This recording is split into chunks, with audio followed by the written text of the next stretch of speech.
Aqui estamos, Senhor, mais uma vez nesse dia em que só temos que agradecer, Senhor, a beleza do sol, o ar que respiramos, principalmente o ar, Senhor, enquanto nós sabemos que por conta desse vírus, tantas pessoas não estão conseguindo respirar. Mas, Senhor, também lhe pedimos, se conosco, faça que possamos, Senhor, ter um entendimento da sua palavra, da palavra dessa doutrina, que tanto nos consola. E faça também, Senhor, que possamos entender, compreender, para que possamos todos os dias em nossa vida exemplificar o que aqui está sendo aprendido. E pedimos, Senhor, também, pelo nosso amigo João, que possa, Senhor, cobri-los de bênção por este trabalho que ele faz, se esforçando, estudando, trabalhando com crianças, Senhor, que sabemos que é o futuro da nossa nação, da nossa doutrina, que ele possa, Senhor, ser sempre abençoado, ser conosco hoje e sempre, que assim seja. Assim seja, graças a Deus. Retirar. Assim. Bom, então vamos lá, né? Vamos. Sim. A gente está na causas atuais das aflições, né? Isso. Item 4. Item 4, beleza? Beleza. Porque o que a gente viu no item 3 é que as compensações que Jesus promete serão dadas na vida futura. Quem não quer na vida futura não compreende essa máxima, acha até que é uma enganação, né? Mas mesmo para todos os que creem na vida futura, incluindo os espíritas, é difícil compreender a utilidade de sofrermos para sermos felizes, certo? E ninguém consegue explicar as razões pelas quais os bens e os males estão tão aparentemente distribuídos de forma inadequada entre pessoas justas e injustas, né? Certo? Certo. Só que tudo tem uma causa. E agora Jesus nos colocou na direção de compreender isso. O Espiritismo vem explicar de formas claras. Certo?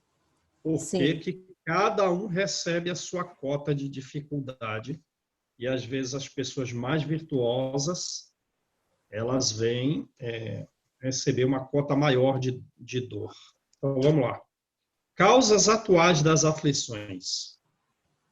As vicissitudes da vida, as dificuldades, os problemas, né? Os reveses, são de duas espécies, ou, se quisermos, tem duas fontes bem diferentes que importa distinguir. Uma das vicissitudes tem sua causa na vida atual, na vida presente. Outras fora desta vida. Na espiritual. Não, na vida anterior, né? É na vida anterior? Se bem que os erros... Uma na atual? Hã? Uma na vida atual e outra na vida anterior. E também, como a gente sabe, a justiça divina jamais se interrompe. Mesmo os erros ou os acertos praticados no plano espiritual têm consequência no plano físico. Assim como a gente acredita que levando uma vida adequada agora aqui na Terra nos facilitará a vida futura, também ocorre do lado de lá, né? Que a justiça divina não se interrompe. Mas ele está se referindo a vidas, né? A vida presente ou vida anterior. Remontando-se à origem dos males terrestres, reconhecer-se-á que muitos são consequência natural do caráter e da conduta dos que os suportam. Muitos males que sofremos são consequências do nosso caráter e da nossa conduta. Quantos homens caem por sua própria culpa? Quantos são vítimas de sua imprevidência, do seu orgulho, de sua ambição? Então, os nossos equívocos atuais e geram problema já nessa vida. Imprevidência, orgulho, ambição, caráter, conduta. Quantos se arruinam por falta de ordem? Falta de ordem. Falta de perseverança. Pelo mau procedimento. Ou por não terem sabido limitar os seus desejos. Vai vendo aí o que ele está apontando como causa dos nossos sofrimentos atuais. E essas causas na vida de hoje. Por o caráter, conduta, imprevidência, orgulho, ambição, falta de ordenamento, falta de perseverança, mau procedimento, falta de limitação dos desejos. Quantas uniões infelizes, porque resultaram de um cálculo de interesse, porque resultaram da vaidade, e nas quais, nessas uniões, o coração não tomou parte alguma. Quantas dissensões e disputas funestas, disputas nocivas, disputas dolorosas, cruéis, se teriam evitado com mais moderação e menos suscetibilidade, menos melindre. Então, no caso específico anterior, união por interesse e por vaidade. Aí são os atritos bem no seio familiar, né? No casal, que depois redunda para os filhos, né? E depois para os netos. E os outros parentes também ficam aflitos. Atritos por falta de moderação, por excesso de suscetibilidade, de melindre. Quantas doenças, quantas enfermidades decorrem da intemperança, da falta de moderação, da falta de sobriedade. E quantas doenças e enfermidades por excesso de todo gênero. Beleza? Vamos lá. Quantos pais são infelizes com seus filhos? Porque não lhes combateram as más tendências desde o princípio. Por fraqueza, ou por indiferença, deixaram que nele se desenvolvesse os germes do orgulho, do egoísmo e da tola vaidade que produzem a secura do coração. Percebe, então, os pais. Não combateram as más tendências dos próprios filhos desde os primeiros passos. Por que não fizeram isso? Por fraqueza ou indiferença.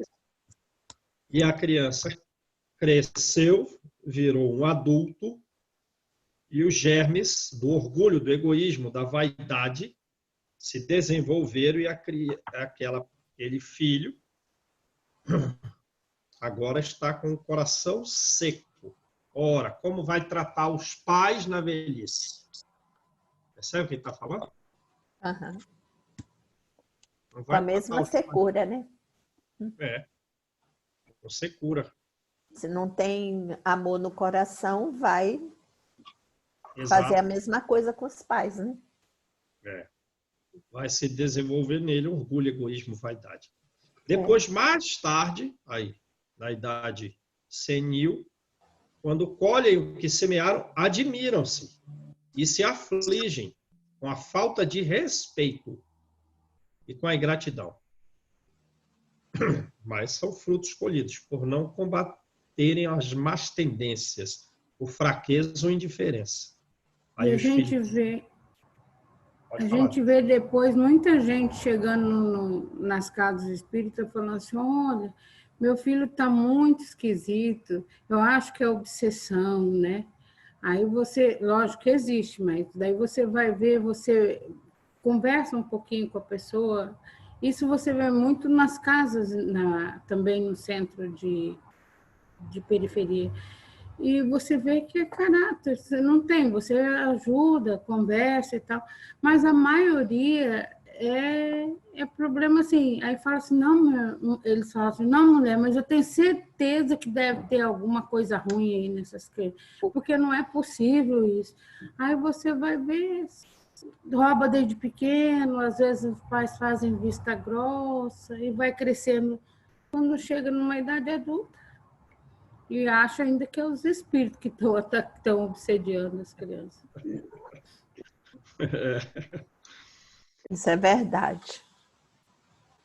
Que todos os que são feridos no coração pelas vicissitudes, pelas dificuldades, pelas contrariedades e decepções da vida, interroguem friamente suas consciências. Que remontem, vamos remontar passo a passo a origem dos males que os afligem e verifique se, na maior parte das vezes, não poderão dizer, se eu tivesse feito, se eu tivesse deixado de fazer tal coisa, eu não estaria em semelhante situação. Percebe? Então, a maioria dos nossos males atuais não são de vidas anteriores, são dessa vida. São dessa vida. Vamos lá. Caráter, conduta, imprevidência, orgulho, ambição. Mal proceder, falta de ordem, falta de perseverança, falta de limitação dos desejos. Aí, o problema específico das uniões por interesse, por vaidade, né? Falta de moderação, excesso de suscetibilidade, intemperança, excesso de todo gênero, fraqueza ou indiferença dos pais, que vão colher dos filhos a secura do coração, respeito e ingratidão. A maioria dos males nossos, problema nessa vida por esses motivos. Pergunta: a quem, portanto, deve o homem responsabilizar por todas essas aflições, senão a si mesmo? O homem, pois, em grande número dos casos, é o causador de seus próprios infortúnios. Mas, em vez de reconhecê-lo, acha mais simples, é menos humilhante para a sua vaidade, acusar a sorte, acusar a providência, a chance desfavorável, acusar a má estrela, quando sua má estrela está na sua própria incúria, na sua própria falta de cuidado, na sua negligência, na sua inércia. Os males dessa natureza fornecem seguramente, quer dizer, de causas atuais, um notável, uma cota, um quinhão, um notável contingente nas vicissitudes na vida. O homem as evitará quando trabalhar pelo seu aprimoramento moral. Então, a solução é essa, aprimoramento moral. Tanto quanto faz pelo seu melhoramento intelectual. João, mas às vezes você tem, não digo aqui no caso que está falando a respeito de pessoas que se juntam por interesse, por vaidade, por algum orgulho, essas coisas. Mas eu digo assim, às vezes você tem numa família, tá, que tem o pai e a mãe ali, tem 2 filhos, vamos dizer, criados da mesma forma, do mesmo jeito, mas um é completamente oposto ao outro. Enquanto um é amoroso, carinhoso ali, tudinho, o outro quer pegar a faca, se puder, matar o pai e a mãe. Como é que você explica uma coisa dessa? Que espírito, viu? Porque você cria do mesmo jeito e simplesmente são pessoas totalmente opostas. Você fica olhando assim, você diz, gente, como é que pode? Onde foi que esses pais, você se pergunta, onde foi que esses pais erraram? Se não se Mas encaixa nesse, se não se encaixa nesse caso aqui, né, em que os pais, digamos, foram um tanto negligentes, indiferentes, alguma fraqueza, sem limitar, né, sem buscar podar os defeitos do filho, naturalmente isso aí vem de vida pregressa, né? nossa, Com mas é essa difícil. criança aí que é mais agressiva, há um comprometimento. Houve falha com ela em vida anterior, né? E se a gente lembrar do livro Os Missionários, muitas vezes esses vínculos não são de uma vida, são de múltiplas vidas. Ele usa até o termo multissecular. Então, é esse filho que esses pais devem, digamos assim, saber tratar bem, porque o outro já parece ter algum grau de progresso e vem no sentido até de auxiliar também. Então, Pois esse é, outro mas filho, eu já vi, João, que assim, de um casal que eu tenho conhecido e tudo, que assim, um filho, nossa, é um amor, um doce de criatura, tá? Já são adultos, né? Mas o outro, meu Deus do céu, você diz assim, meu, onde será que esses pais, né? Sei lá, fizeram alguma coisa que esse enveredou para outro caminho. Não quer saber, sabe? Xinga. Ontem eu estava olhando aqui, eu lendo você respeitar seu pai e sua mãe. Aí eles dizem cada palavrão, ele, né, diz cada palavrão, sabe, para a mãe. Manda a mãe, vai tomar naquele lugar e não sei o quê. Assim eu fico olhando, eu digo, meu Deus, como é que pode? Para mim, aquele espírito veio para ser corrigido e os pais não conseguiram corrigir aquele. Tá? ainda não, né? Porque, olha, porque o negócio Ah, não é fácil. se não for E nessa você vida, vê que pelo menos assim, a mãe, né? Ela era assim, não, vai fazer isso, não vai fazer aquilo, não, vai terminar, começou, vai acabar, sabe? Assim, durona e tudo. O pai era mais flexível, mas a mãe ali sempre durona. E um deslanchou o outro, não deu para nada. Muito é, difícil. eu sei. Vê no livro Os Mensageiros, por exemplo, aquela senhora viúva, que ela tem 4 filhos. 3 meninas são da colônia Nosso Lar, mas o menino não. O menino veio de região inferior. Ele nem gosta de participar muito do evangelho no lar, e ele quer vender o salão da Ah, casa na é. qual se realizam as atividades espíritas. Quer vender? Não, ele quer alugar. Ele quer alugar lá para o cara da venda, né? Para guardar. Ele quer alugar. Lembra do livro No Mundo Maior, que tem um menino de 8 anos, que ele não vê, ele não fala, ele não senta, ele não ouve, porque em vida anterior ele fez muito problema. Tem 2 dos 200 espíritos que perseguiram ele por 2 séculos. Esses meninos vão renascer e ser irmão deles. Agora me diz, essa relação entre eles vai ser amorosa? Ah, Ou não num vai. período certo infanto-juvenil, eles ainda vão ter algum distrato com esse irmão? Vai Como haver diz, destrato. como Vão ver diz o outro, distrato. fala o nome da mãe que eu já vou orar, porque É. Lembra da mãe de Santo Agostinho? O tanto que ela sofreu com Com, a vida que o filho levava, mas se corrigiu. Então, esses problemas todos são semelhantes e estão em todas as famílias. Estão em muitas das famílias. Tem um quê de complicação com essa pessoa aí. E não é um espírito que vai vir para resolver aquilo, um espírito superior e tal. Nós que criamos a dificuldade, nós vamos ter que desfazer a dificuldade. Nós erramos com essas crianças, e agora é a hora de acertar, mesmo que isso dure mais de uma vida. Ixi, Maria. Então quer dizer que os pais vão ter que vir de novo para. Olha que eles vão querer. Nossa Senhora. Ainda bem que a minha é bem tranquila. Glória, glória a Deus. Sorte sua. Sorte sua. Então, vamos lá.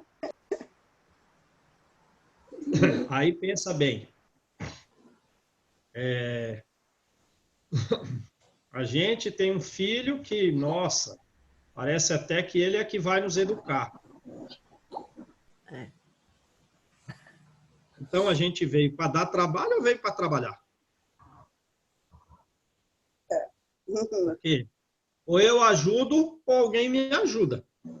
Exato. Digamos assim, de Isso. maneira geral. É claro que há uma combinação de doação e recepção de benefícios numa família. Mas, de um modo geral, se eu tenho um filho que é o Chico Xavier, eu estou dando trabalho para ele. Verdade. Qual é o meu mérito de auxiliar? Não, nenhum. Eu estou sendo auxiliado. Agora, se eu pego um filho com mais dificuldade, como é esse caso aí, e eu cuido dele, e há uma certa agressividade, um certo distrato, nesse convívio, esses pais terão mais mérito no auxílio que derem a esse filho do que ao outro, como no caso que você falou aí. Né? E eles próprios vão progredir mais, porque, como diz o livro Ação e Reação, a intolerância, a agressividade de pessoas das nossas famílias servem para desenvolver o nosso sentimento e o nosso raciocínio. Então, fazendo esse filho mais problemático progredir um trecho maior do caminho, além de ser um trabalho mais meritório, por ser mais dificultoso, eles também progridem mais os pais. Mas não é fácil, hein, João? Não, fácil não é. Não é Mas fácil, todo não. pai, toda mãe, né? Ainda mais que já é adulto, já... é porque eu me mando, eu faço, eu aconteço. Que é como eu falei, né? Eu digo assim, peraí, agora faço igual o meu pai falava, né? Quem come do meu pirão, prova do meu cinturão. Então, não dá, né? A questão fica aí, fica difícil, né? Porque se impõe, não porque eu faço, porque eu aconteço, porque não sei o que, mora comigo, come da minha comida, bebe, eu que pago tudo. Não dá, né? E lembra que também a lei não dorme. Então, enquanto esses pais estão em prova, restituindo à lei as dívidas pregressas, esse jovem está contraindo dívida. E ele também vai ter filhos que darão a ele dificuldade. A lei não vai dormir, não é só nessa relação que ele, digamos assim, está tendo atrito. Ele, por ser mau filho, também ele não terá bom filho. E vai, na vida adulta, com esses filhos, chegar às reflexões, a angústia que ele viverá com os filhos vai levá-lo a reflexões profundas e, por consequência, a mudança. Aí ele vai admirar os pais. Vai chegar a hora em que a semente germinará. Então, a lei não dorme. Se Deus quiser. Então, vamos lá. Então, vocês viram aqui o seguinte, né? Caráter, conduta, imprevidência, orgulho, ambição, mal proceder, falta de perseverança, falta de ordem, falta de limitação dos desejos, interesse, vaidade, falta de moderação, suscetibilidade, intemperança, excessos de todo gênero, fraqueza e indiferença. Isso tudo é que cria vamos usar a palavra do livro, um notável, admirável contingente das nossas dificuldades. Então, não tem muita coisa da vida passada, não. É mais dessa vida mesmo. Então, vamos lá. A lei humana atinge certas faltas e as pune. O condenado pode, então, dizer que sofre a consequência do que fez. Mas a lei humana não alcança, nem pode alcançar todas as faltas. Incide especialmente sobre as faltas que trazem prejuízo à sociedade, e não sobre as que só prejudicam e as cometem. Deus, porém, quer que todas as suas criaturas progridam e, portanto, não deixa impune qualquer desvio do caminho reto. Não há uma só falta, por mais leve que seja, nenhuma infração da sua lei que não acarrete consequências forçosas e inevitáveis. Daí se segue que nas pequenas coisas, como nas grandes, na pequena coisa ou nas grandes coisas, o homem é sempre punido por aquilo em que pecou. E punido para corrigir, né?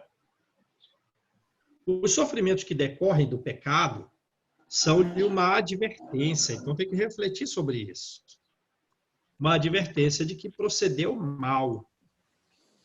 Dão-lhe experiência. Fazem-lhe sentir a diferença entre o bem e o mal e a necessidade de se melhorar a fim de evitar futuramente o que redundou para ele numa fonte de amarguras.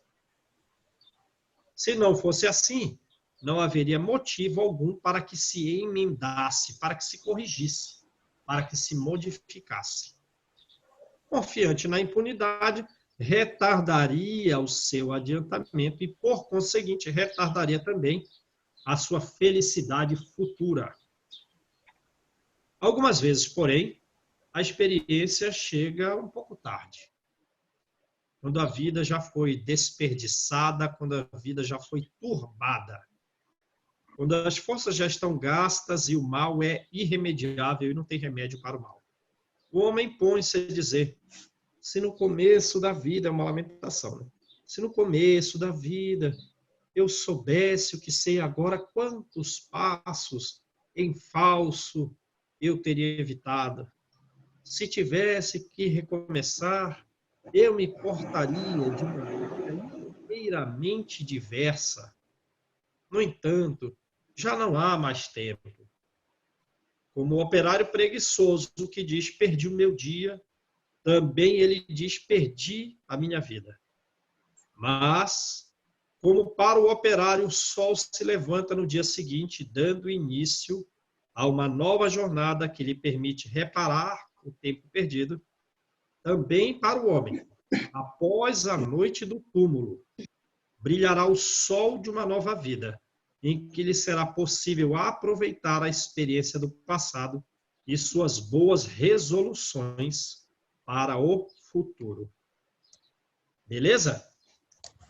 Então, esse após a noite no túmulo é depois dele morrer na espiritualidade? Mas ele está falando mais na próxima vida.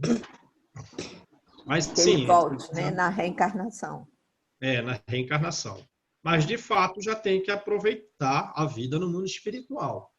O trabalho e a dedicação no mundo espiritual também serve de alívio para a encarnação futura. Ganhar umas horas bônus, né? A gente está aqui com a ideia, vamos levar a nossa vida reta, que no plano espiritual vai estar melhor. Mas o pessoal que está lá e precisa renascer, também vamos trabalhar aqui, tem o mesmo princípio, vamos trabalhar aqui, que a nossa encarnação vai ser mais... Porque a gente evolui tanto aqui quanto lá, né? Vai ser mais tranquila, evolui tanto aqui quanto lá. Aí, por exemplo, né?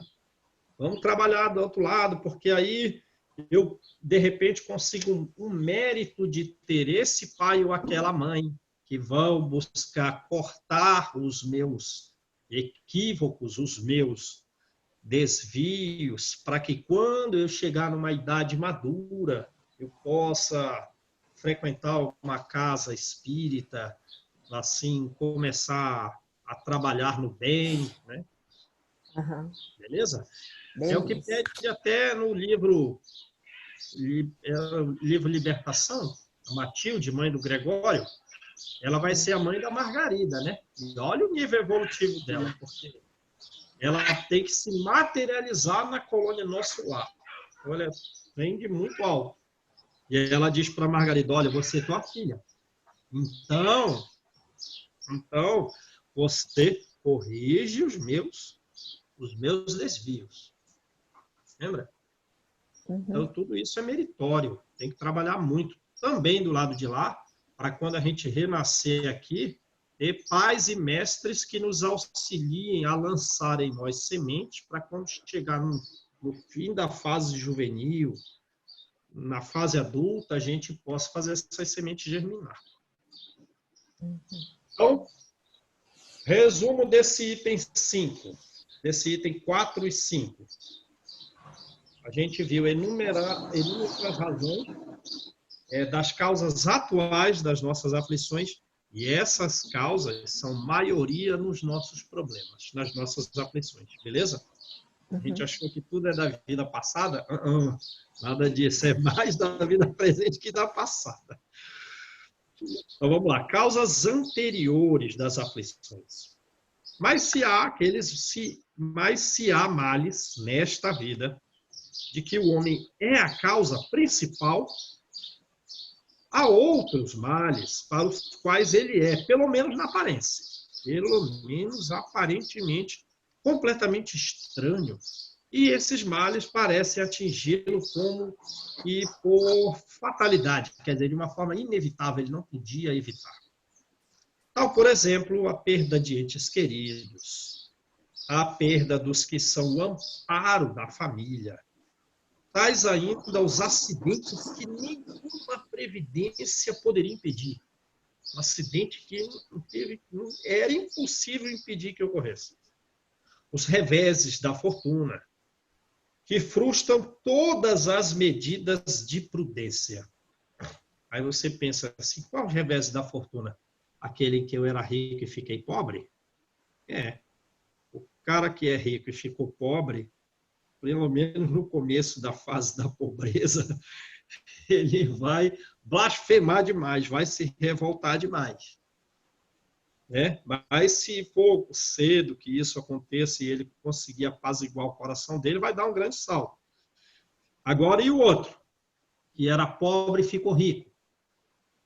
E com a riqueza passou a gozar a vida, a se deleitar, relaxou o espírito, relaxou a consciência. Talvez esse tenha mais problema no futuro do que o primeiro. Os flagelos naturais, as enfermidades de nascença, sobretudo as que tiram essas enfermidades de nascença, que tiram a tantos infelizes os meios de ganhar a vida pelo trabalho. Lembra, no livro No Mundo Maior tem um caso desse. Tem um menino que ele tem aquela doença da Coreia, né? Ele tem movimentos involuntários. Ele mexe assim, o braço a tal ponto dele não conseguir realizar um trabalho, dele não trabalhar. Lembra? Então, nem é uma enfermidade que impede de ganhar a vida. E lembra como é que ele era? Ele era de um grupo de bandidos que assaltavam as pessoas, e o pai dele era o chefe desses bandidos, e o pai dele hoje é cadeirante. Lembram? Mas a mãe é aquele anjo, aquele herói, empregada doméstica, trabalhando lá por todos aqueles espíritos problemáticos. Aí a gente lembra do prefácio, glorificar os justos. Estamos longe de glorificar as empregadas domésticas que, quando você chega na casa dele, o pai é cadeirante, o outro filho tem essa dança da Coreia, a outra filha é problemática, enfim. As deformidades, a etiotia e o cretinismo, quer dizer, o atraso intelectual, certo? Uma certa degenerescência, um certo grau de incapacidade a ponto da pessoa ter uma certa imbecilidade. São, digamos assim, problemas que parecem atingir de forma inevitável. Os que nascem em semelhantes condições certamente nada fizeram na existência atual para merecer sem compensação tão triste sorte que não podiam evitar, e são impotentes para mudar por si mesmos e que os põe à mercê da comiseração, da compaixão pública. Né? É isso que a gente quer lá do outro lado. Nossa, João. Aí vem o espírito superior, né? Em vez dele sorrir, apertar sua mão, muito bom, levou uma vida boa. É isso aí, já pega uma vassoura e vai trabalhar. Agora não. Você quer que algum espírito superior tenha piedade da gente? Pelo amor de Deus. Comiseração. Não. Também não gosto, não. Quero chegar nesse ponto, não. Pelo amor de Deus, não. Por que, pois? Por quê? Então, já é uma pergunta, né? Por que, pois? O nome interrogativo aqui. Por que, pois, seres tão infelizes enquanto ao lado deles, sob o mesmo teto, na mesma família, outros são favorecidos em todos os sentidos? Que dizer, enfim, dessas crianças que morrem em tenra idade da vida só conheceram sofrimentos? Problemas que ainda nenhuma filosofia pôde resolver. Anomalia que nenhuma religião pôde justificar. E que seriam esses problemas? A negação da bondade, a negação da justiça, a negação da providência de Deus na hipótese de a alma ser criada ao mesmo tempo que o corpo e de estar a sua sorte fixada de forma irrevogável, imutável, após a permanência de alguns instantes na Terra. Nova pergunta. Eram essas almas que acabam de sair das mãos do Criador, que acabam de ser criadas, para sofrerem tantas misérias neste mundo e para que mereçam no futuro uma recompensa ou uma punição qualquer, já que não puderam praticar nem o bem nem o mal. Todavia, em virtude do axioma, né? O axioma ali, uma verdade incontestável. Todavia, em virtude do axioma segundo o qual todo as misérias são efeitos e devem ter uma causa. E desde que se admita um Deus justo, essa causa também deve ser justa. Ora, como a causa sempre precede ao efeito, quer dizer, a causa é antes do efeito, primeiro é a causa, depois é o efeito da causa. Se a causa não se encontrar na vida atual, há de ser inferior a essa vida, isto é, deve estar numa existência precedente, anterior. Por outro lado, não podendo Deus punir alguém pelo bem que fez. Ora, você fez o bem, você vai ser punido? Não. Certo? Nem pelo mal que não fez. Você não fez o mal, vai ser punido? Também não. Se somos punidos, não tem dúvida, é que fizemos o mal. Se não fizemos esse mal na vida presente, é que o fizemos em outra. É uma alternativa que ninguém pode escapar. E em que a lógica decide de que lado está a justiça de Deus. O homem, portanto, nem sempre é punido, ou nem sempre é punido completamente na sua existência atual, mas não escapa jamais às consequências de suas faltas. A prosperidade do mal é apenas momentânea. Se ele não espiar hoje, espiará amanhã. Ao passo que aquele que sofre está espiando o seu passado. Então, percebe aí como era o mundo, e ainda tem muita gente que pensa assim. Vamos lá nos tempos de Jesus ou até antes. Nossa, eu estou numa situação boa aqui, vê bem, eu sou um sacerdote da lei, um fariseu, ganho dinheiro do templo, vigiando as pessoas, estou bem de saúde, tudo uma maravilha comigo. É que eu sou um preferido de Deus. Enquanto esses outros aí, meu Deus, dá uma olhada nesses cristãos aí, dá uma olhada nesses galileus. Esse pessoal aí não vale nada. Fica ao lado desse povo sofrido.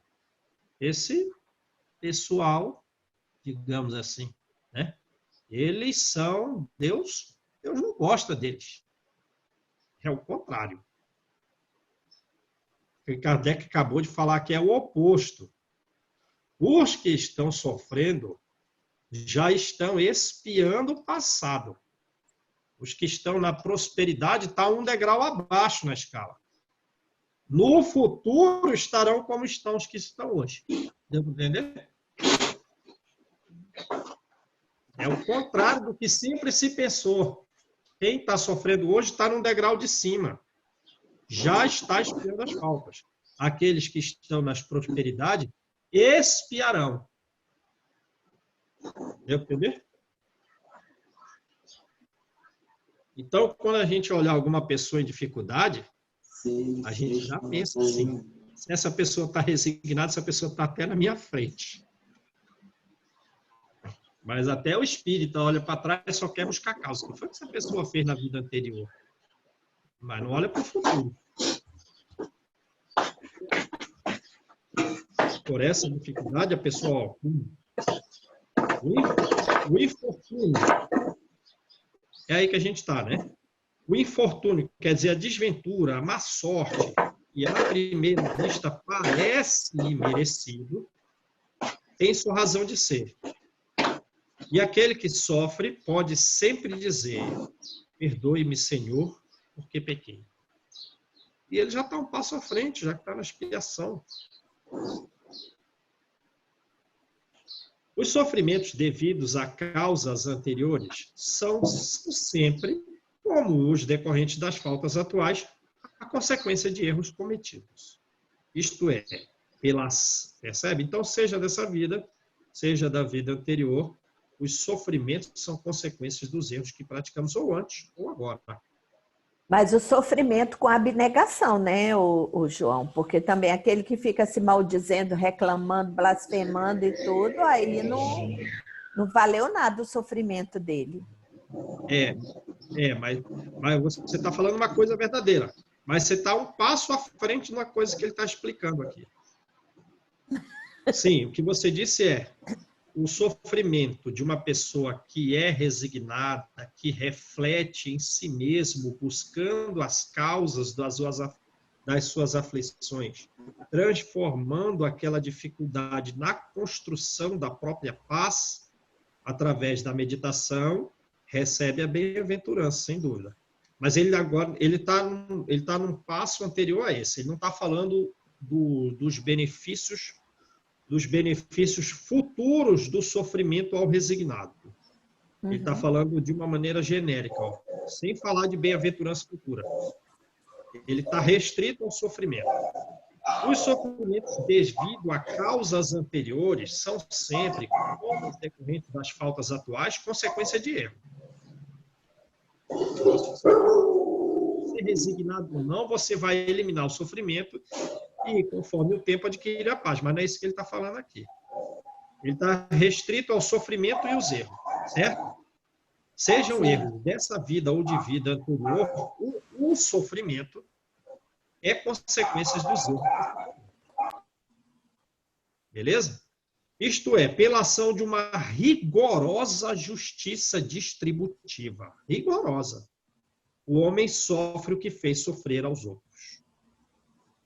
Joana de Anjos vai até mais profundamente. Mas ela diz algo semelhante. As aflições que hoje nós estamos sofrendo, essas aflições nós fizemos aos outros. Se foi duro, se foi desumano, poderá, por sua vez, ser tratado duramente e com desumanidade. Vamos ver aquele caso daquele filho que você está narrando aí? Atualmente, se os pais puderem aproveitá-lo, será bom para eles. Porque a intolerância alheia nos faz progredir intelecto e sentimentalmente. Mas depois ele também vai ter o seu quinhão de corrigenda. Então, digamos assim,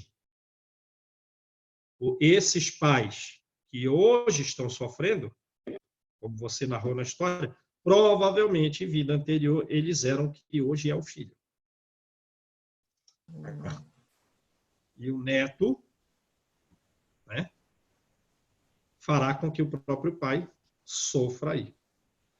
Se foi orgulhoso, poderá nascer em condição humilhante. Se foi avaro, mesquinho, sovina, né, se foi egoísta, ou se empregou mal a sua fortuna, quem quer empregar mal a sua fortuna? É fazer benefício só a si, né? Uhum. Poderá ser privado do necessário. Aí, ó, se foi mau filho, poderá sofrer pelo procedimento de seus filhos, etc. Beleza? Aí, ó, explicou. Ou provavelmente esses pais não foram bons filhos em vida anterior, então sofrem hoje pelo procedimento de seus próprios filhos, assim como o filho sofrerá procedimento dos netos. Assim se explicam pela pluralidade das existências e pela destinação da Terra. Opa! Qual é o destino da Terra? Qual é a finalidade da Terra? A gente está deixando de ter essa finalidade. Mas qual é a finalidade do mundo de provas e expiações? Capítulo 3. Finalidade. Deixa eu colar aqui.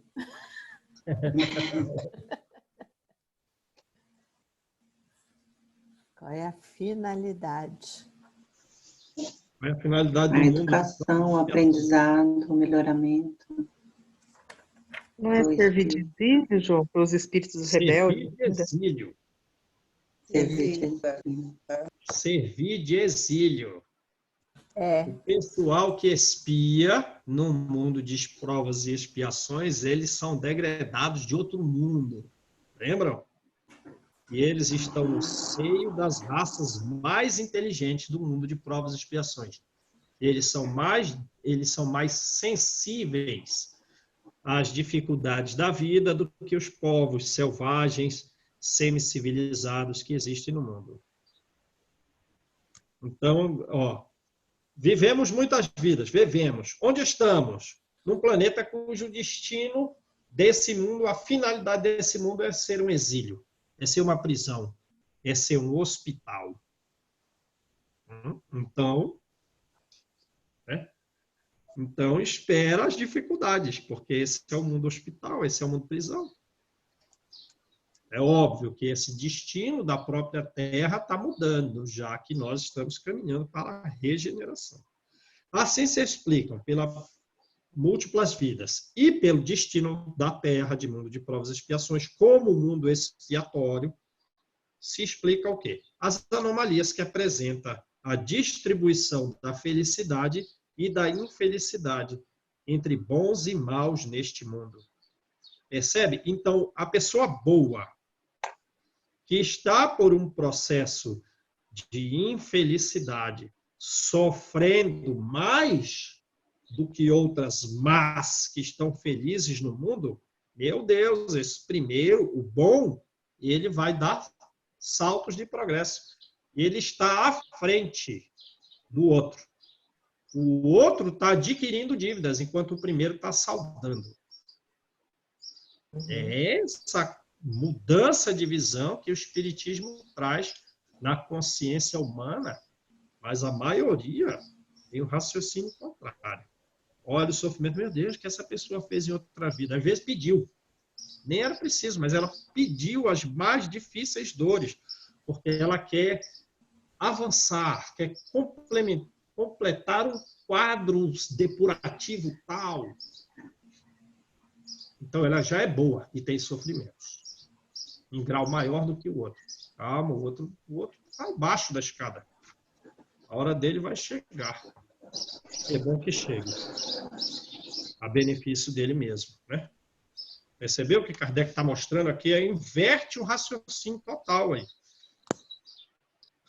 Semelhante anomalia é apenas aparente, porque é considerada somente do ponto de vista da vida presente. Aquele que se elevar pelo pensamento de modo a abranger toda uma série de existências, verá que cada um recebe a parte que merece, sem prejuízo do que merecerá, do que lhe tocará no mundo dos espíritos. E é que a justiça de Deus nunca se interrompe. Beleza? Então, imagina uma pessoa revoltada. Sai do mundo revoltado. Continua no mundo espiritual revoltado. Reencarna carregando revolta. A justiça de Deus não se interrompe. Ele não vai estar bem em lugar nenhum, nem lá nem cá. O homem jamais deve esquecer que se acha num mundo inferior ao qual somente é retido pelas suas imperfeições. Tem um passarinho que está vencendo a gente aí.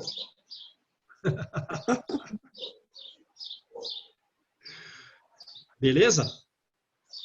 A cada vicissitude deve lembrar-se de que, se pertencesse ao mundo mais adiantado, isso não aconteceria.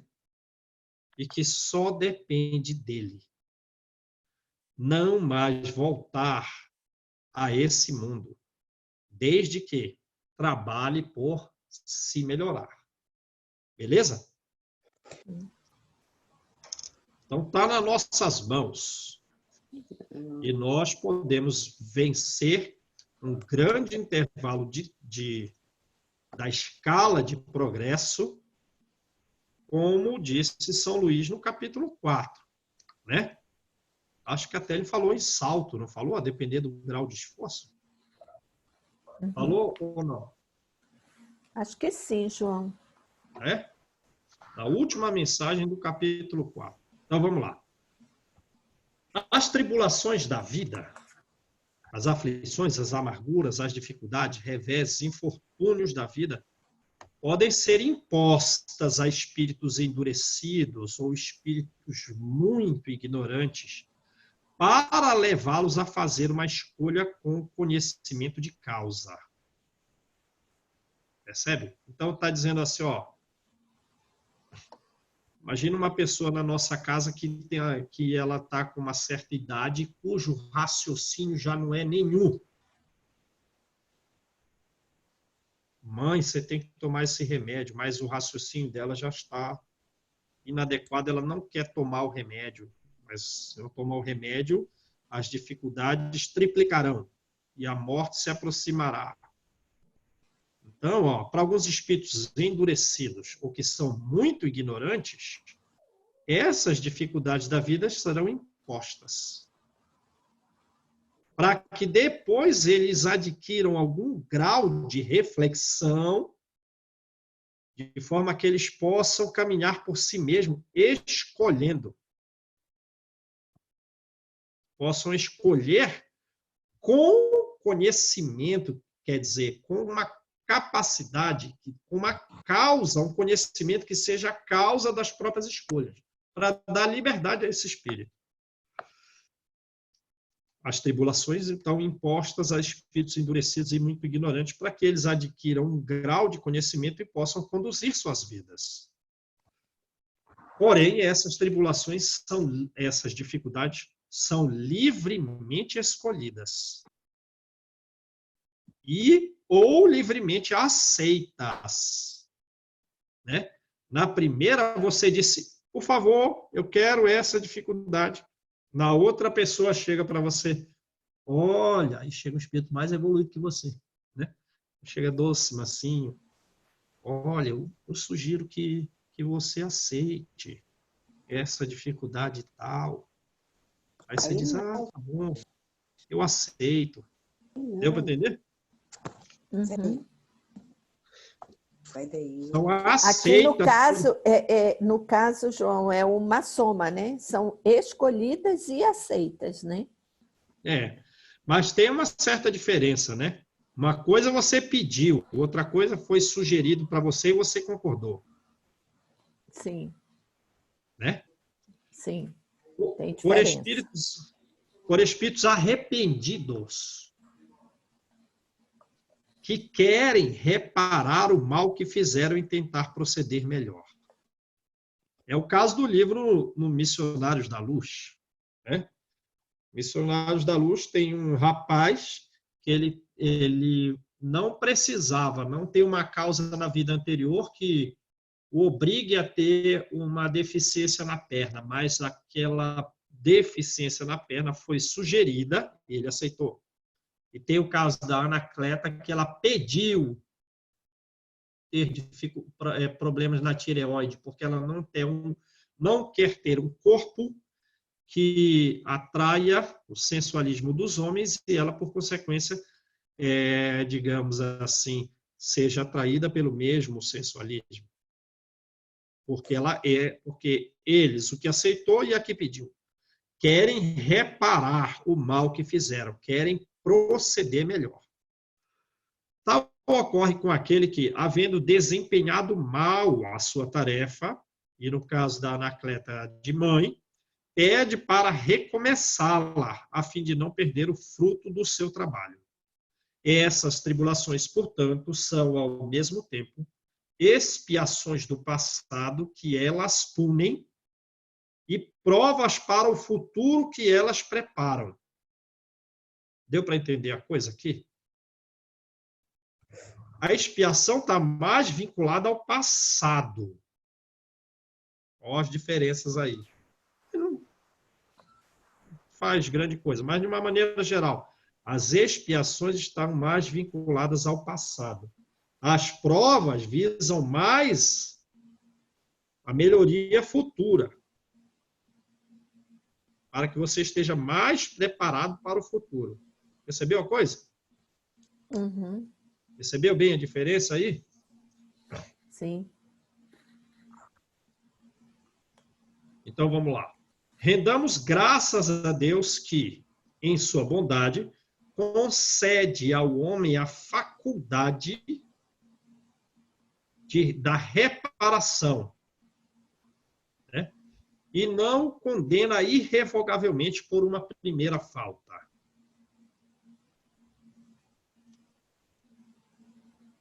Isso é a mais linda das justiças. A reencarnação mostra um nível de justiça superior ao do homem e muito, né? Uhum. O homem é que quer a punição irrevogável por uma primeira falta sem dar chance a ninguém. Se bem que isso tem mudado, né? João, a gente começa a ler, começa a entender um pouco a doutrina, a gente vai conseguindo assim mais ou menos detectar que tudo, isso a gente sabe, a gente lê, mas eu falo detectar é orgulho, né?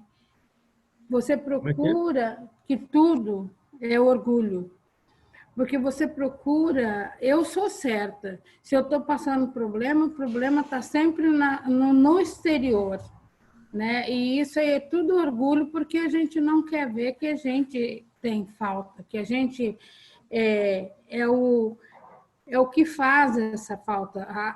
As dificuldades estão em nós. E aí eu vejo assim, a dificuldade de uma pessoa que não é da doutrina espírita é bem maior, porque ela não tem ninguém que freie o seu orgulho, né? Porque daí fala assim, não, mas eu estou assim porque Deus quis. Acabou. Deus sabe mais do que todo mundo. Se Deus quer, quem vai discutir com Deus? Ninguém vai discutir com Deus. E esse Deus quer que está no exterior, eu não preciso melhorar. Para que eu vou melhorar se Deus já quer que eu fique assim? Então, aí é a diferença da doutrina espírita, que ela coloca assim para a gente, olha, você está errado, olha o seu orgulho não quer deixar você ver isso aqui. Né? Isso aqui eu não tenho nada a ver com isso, você que tem que se entender com seus defeitos. Né?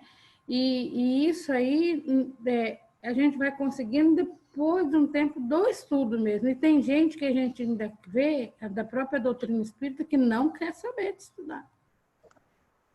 Então não dá, né? O estudo é que é capaz de transformar os nossos pensamentos e, por consequência, nos consolar, né?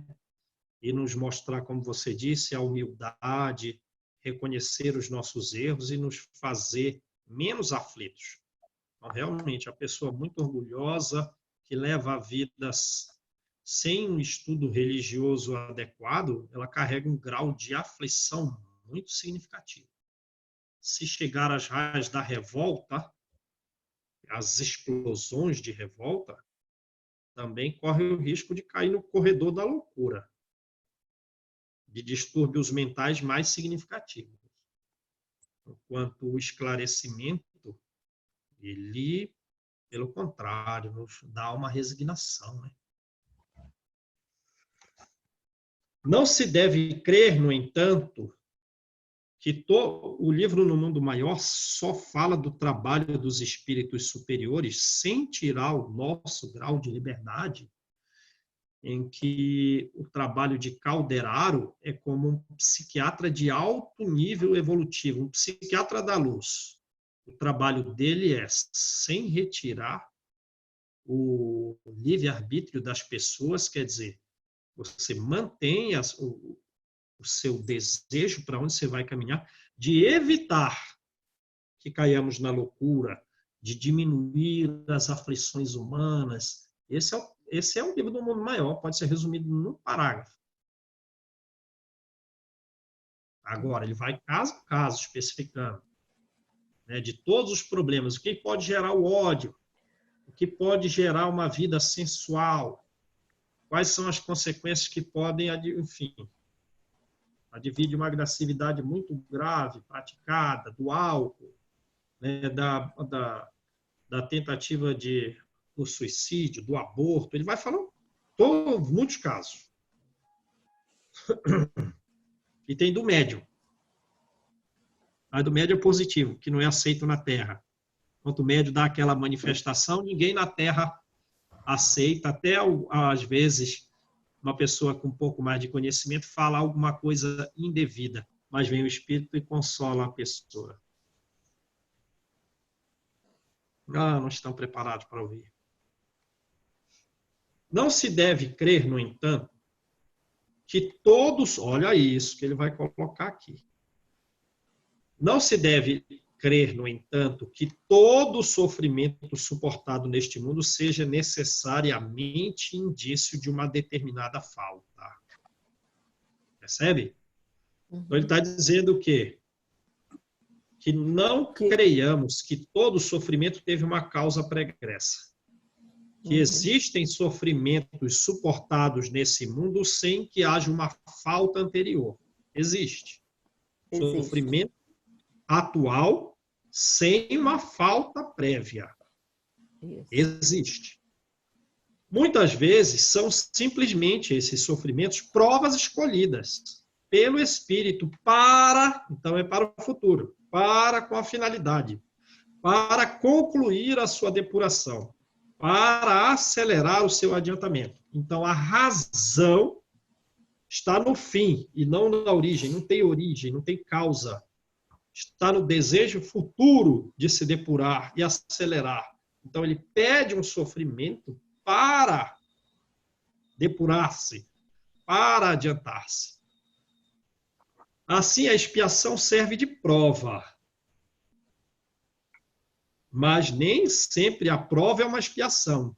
Percebe? A expiação está mais vinculada ao passado, a prova está mais vinculada ao futuro. E, às vezes, então, as provas não são expiações. A expiação, sim, te prepara para provas melhores. Mas só que, às vezes, a prova não tem vínculo pregresso, é mais vínculo futuro. É o caso do Estevão, né, João? É o caso do Estevão. É o caso de Estevão, de Abigail. Vamos de terminar Abigail. esse índice, já deu a nossa hora, né? É a hora do feijão, certo? Vamos. Então, vamos lá. Contudo, Provas e expiações são sempre sinais de relativa inferioridade, porque o que é perfeito não precisa ser provado. Mas, de certa forma, ele deixou nesse item de causas anteriores das aflições, né? Porque você poderia ter se depurado na vida anterior, você poderia ter acelerado e tal. Então, tem algum vínculo com causa pregressa, mas não é tanto, não é nada que justifique, né? Uhum. O que está perfeito não precisa de prova. O que ainda tem alguma inferioridade pode escolher uma prova visando depurar-se, visando adiantar-se. O espírito pode, pois, ter adquirido um certo grau de evolução, mas desejando adiantar-se mais, solicita uma missão, solicita uma tarefa a executar, pela qual será tanto mais recompensado se sair vitorioso, quanto mais penosa haja sido a luta. Aí você olha assim, mas esse pessoal, como é que eu vou distinguir no mundo uma coisa da outra? Assim, ó, tais são especialmente essas pessoas de instinto naturalmente boas.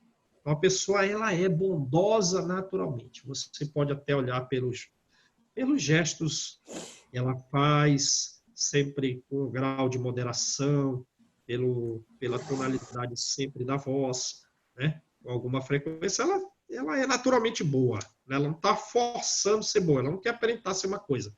Ela já tem uma bondade. De alma elevada, de nobres sentimentos inatos, que parece nada haver trazido de mal de existências anteriores e que sofrem com resignação cristã.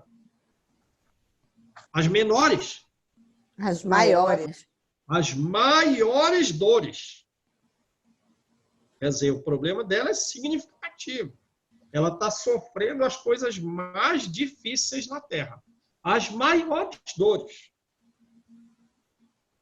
Mas você vê a bondade nela. Somente pedindo a Deus para suportá-la sem murmurar. Percebe? Então você tem que analisar duas coisas. Do lado externo, são as maiores dores? São coisas dificílimas? São dificílimas. Mas olha o interior da pessoa, como ela é. Ela é resignada, ela tem sentimentos nobres, é uma alma elevada. É aí que você vai fazer o indício de que essa pessoa escolheu essa prova dura. Não é uma coisa simples, é uma prova dura. Só pedindo a Deus para suportá-la sem murmurar. Então vai fazer o raciocínio contrário. Pode-se, ao contrário, considerar como expiações ou as aflições, quer dizer, tem um vínculo no passado significativo e a pessoa é revoltada, então isso não foi pedido, isso foi imposto. E tem uma razão pregressa, percebe? Pode-se, ao contrário, considerar como expiações as aflições que provocam queixas e impelem o homem à revolta contra Deus. Mas Deus não existe, porque isso, porque aquilo, e essa pessoa... Deus me abandonou. Deus me abandonou. Essa pessoa está expiando uma falta no passado e está expiando de forma compulsória. Não foi pedido, percebe? Mas, veem, tudo isso tem distintas tonalidades. Allan Kardec só dá uma diferenciação aos extremos das coisas, mas tudo isso tem muitos pontos intermediários. Sem dúvida, o sofrimento que não provoca queixa pode ser uma expiação. Percebe? Então, ele não vai fazer afirmativas categóricas, porque a gente não tem como saber nos detalhes de cada um. Pode ser que haja uma causa pregressa, que seja uma expiação, que a pessoa está se queixando, mas ela não está se queixando revoltada, mas está se queixando. Mas é um indício de que foi escolhida voluntariamente e não imposta, e constitui prova de forte resolução, o que é sinal de progresso. Só que é um bom percentual de gente, né? Tá lá entre o meio das duas coisas. Beleza, gente? Vamos parar aí, né? Beleza. É a hora do feijão. Com certeza. O meu hoje é do supermercado. Graças a Deus. Vai na paz. É, Muito bom o Kardec aí, né? muito, nossa. Muito. Muito Explicou atual. detalhadamente tudo. Então, verdade.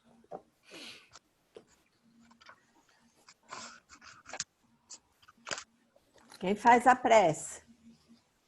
Quem Mas faz aí, Angelita, Eu? você faltou ontem. Entrou no final. Chegou atrasado. Verdade. Tá bom. Angelita, além de faltar, você não tem atestado médico. Eu tenho, hein? Verdade.